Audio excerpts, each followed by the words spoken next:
Audible presents this Brilliance audio production of Beyond Recognition by Ridley Pearson.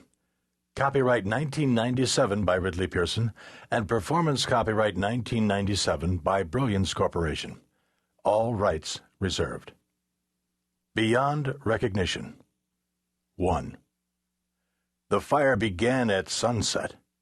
It filled the house like a hot, putrid breath, alive.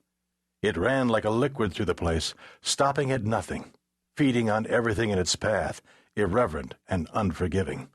It raced like a phantom, room to room, eating the drapes, the rugs, the towels, the sheets and linens, the clothes, shoes and blankets in the closets, removing any and all evidence of things human.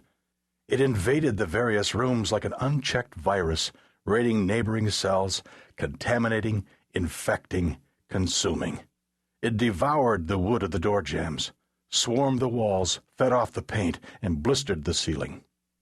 Light bulbs vaporized, sounding like a string of black cat firecrackers. This was no simple fire. It vaporized the small furniture, chairs, tables, dressers, all dissolving in its wake. It refinished and then devoured the desk that she had bought at a weekend flea market.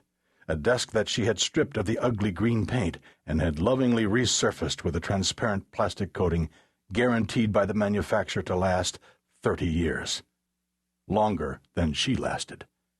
For Dorothy Enright, it was more like a camera's flash popping in the dark. It began long before any clothes or rooms were claimed. It began as a strange, growling sound deep within the walls. At first, she imagined an earthquake. This was dispelled by the quick and surprisingly chilling spark on the far side of her eyelids. To her it began not as heat, but as a flash of bone-numbing cold. It burned off her hair, the skin on her face, and she went over backward, her throat seared and unable to scream. In a series of popping sounds, her bones exploded, brittle and fast, like pine needles dumped on a fire. The toilets and sinks melted, a sudden flow of bubbling porcelain running like lava. Dorothy Enright was dead within the first 20 seconds of the burn. But before she died, she visited hell, a place that Dorothy Enright did not belong. She had no business there, this woman. No business, given that a member of the fire department had received a threat 11 hours earlier, and that the person receiving that threat had failed to act upon it. By the time the fire hoses were through, little existed for Seattle's Marshal 5 fire inspector to discover or collect as evidence. Little existed of the truth. The truth, like the home of Dorothy Enright and Dorothy herself, had gone up in smoke, destroyed beyond recognition.